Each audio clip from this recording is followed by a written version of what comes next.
Still doing okay, but they don't speak 3 languages. So again, it's with great pleasure to bring up John Brown. And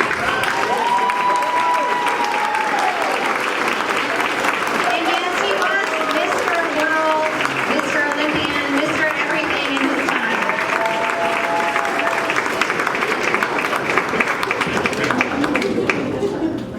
Oh, this is crazy here, but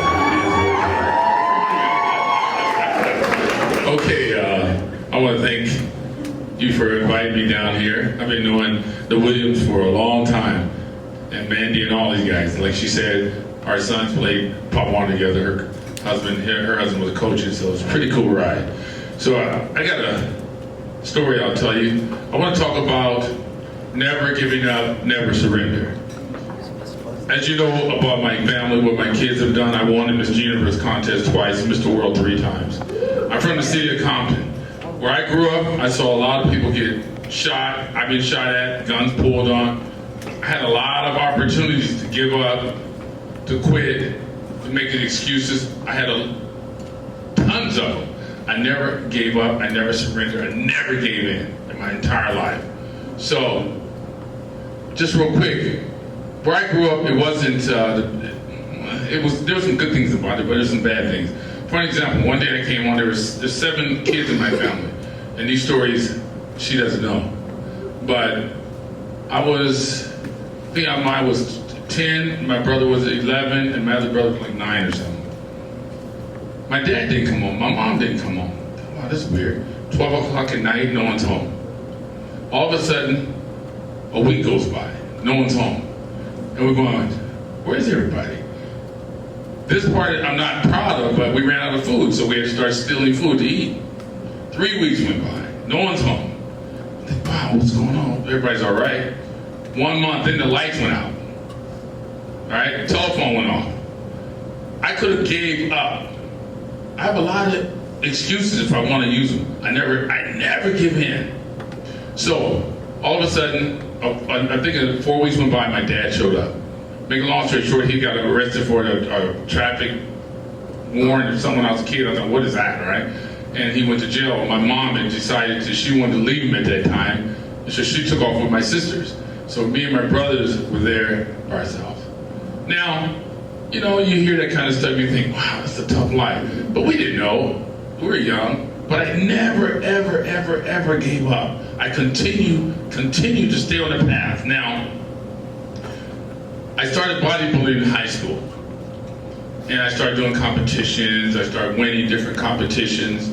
And I kept going up and up until I won the Mr. Universe contest. Now, again, on the way up, there's a lot of guys. There's a guy from my high school named Ira Icebox Johnson. I'll never forget it.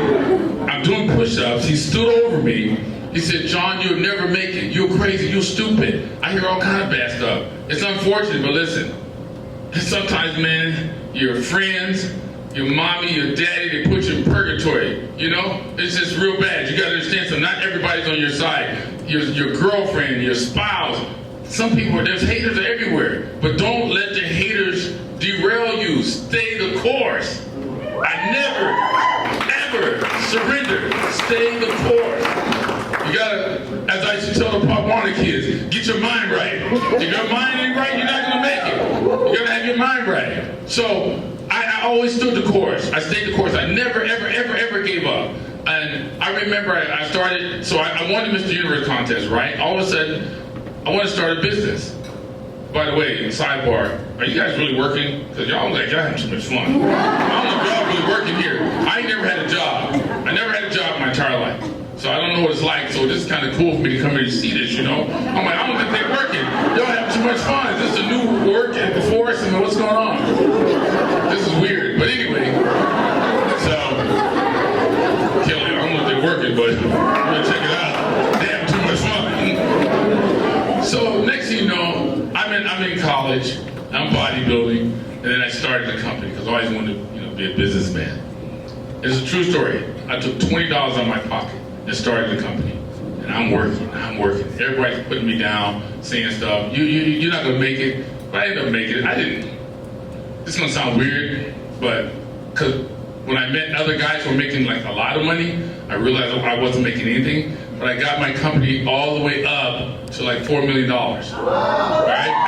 Now, I never ever took a loan from a bank. Reason?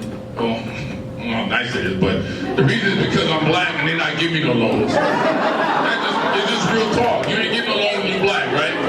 I walked in the bank, I remember I had $370-some thousand in the bank. And I went to the bank and said, can I have a loan? And I filled a little paper out. The guy said, no, they denied me. Now I know I was qualified. I go, well, I passed all the requirements. Why don't I have a loan? He says, well, we can't. True story. This is 2013. He says, because you don't need the money. We see you have $300-some thousand in our bank. Why do you need the money? True story. So I started laughing. He said, what's fine? I said, because you're being racist. This is stupid to me. So anyway, they didn't give me the money, but who cares? Because what I do is this. If I make $100, trust me, I'm saving 50. I'm saving 50. I save, no one can outsave me. Nobody. So I got this family. I'm teaching my boys. My wife is teaching my boys to be productive in the world. Now, through this journey, it was interesting because I was in the fashion industry. Now, the fashion industry is such as today this is in, tomorrow it's out. So I was doing it for like 13 years, had a good run, and then it started dying. And at that time, in 2015, I bought a $1.7 million house. My wife's mad. What are you buying this house when we can't afford it? Because I want it, you know? So I bought it. All of a sudden, business got bad. Business took a dive. Now I'm like, uh-oh, what am I gonna do, right? My wife is mad, which I understand because she depends on me. So one thing led to another. We had to move out the house. It's no problem. I kept my house in Anaheim Hills, so I moved back to my smaller house. But I rented the other house out. I didn't give it up now. Don't get it twisted now. So I still own that house. So I said, no problem. What I'll do is I'll rent it out, and when I get back on my feet, so I went from making $350,000 a month to $1,500 a month. I'm telling you right now, it was really bad. So my wife goes, what are you gonna do? I said, I don't know what I'm gonna do, but I can tell you this. When I do it, you can ask me later how I did it. You know, I don't have a business plan. I just get the job done. So I started selling protein. So now I'm in the supplement business. I have a company called Cane Protein, like sugar cane, C-A-N-E. So I started selling this cane protein. I did it for about, I remember a year went by and I was making, like I said, $1,500 a month. My wife is still mad at me. I said, don't worry, I'm gonna figure it out. She said, you don't stress out, you don't stress out, you don't care. I said, I do care, I just don't stress like you. I met a guy a year and 4 weeks ago. I'll never forget it. I've been knowing him for a while. He started telling me, John, you don't know anything about social media, which I did, and I wasn't on Twitter, Instagram, none of that stuff. You need to let me help you. So I said, okay. So anyway, he helped me. 4 days later, I went from $1,500 a month to $4,000 a month. 4 days later, I met another gentleman named Jason, who's in the back there. What they are what I call influencers. So they asked me for money. I said, man, I don't have that much money. It better work. But I gave them the money. Now, within a year and 4 weeks, it went up to like $70,000 a month. Now my wife is happy. You know what I mean? But I never gave up. I never surrendered. I used to go to trade shows in Las Vegas with my clothing company. I was in a trade show once, and one of the teamsters that was setting the booths up, all mad, didn't know who I was, didn't know that I was the owner, thought I was a worker, got in an argument with me and spit on my shoe. And this was like 3 years ago. I'm like, what's wrong with this guy? Anyway, he got fired. But the point is, I would never, he wanted to antagonize him to get into a fight. You see, I'm smarter than that. That's not gonna happen. Also, I was in Vegas at a trade show once, sitting at a table playing roulette or something, and there's another gentleman sitting next to me, nice guy, white guy, we're talking about an hour. All of a sudden, I said, man, you should bet on Reds. Don't tell me what to do, nigger. He told me that, right? I go, man, so the pit boss got pissed. You gotta get out. I said, look, he can stay here. I got 3 kids at home that I love. I'm going home, I'm gonna get in the pool with them, I'm gonna have a good time. You're not gonna trick me, because what if I get in a fight with this guy? I'm thinking this in my mind.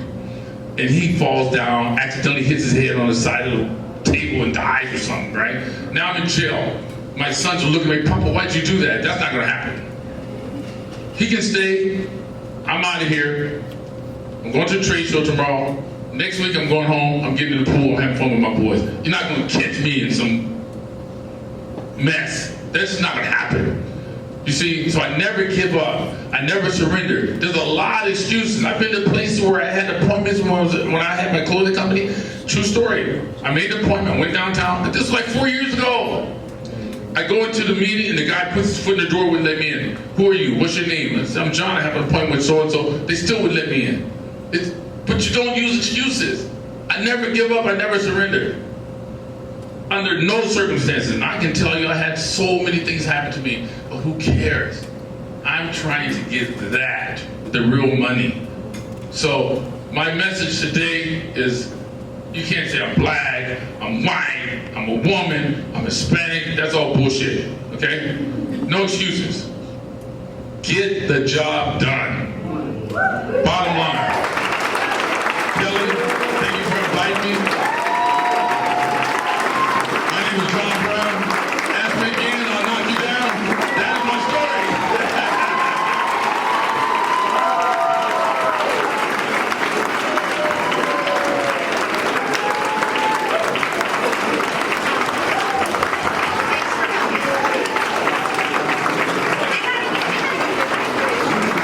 You just told me I had to get my mind right. I got it. I got my mind right. Thank you.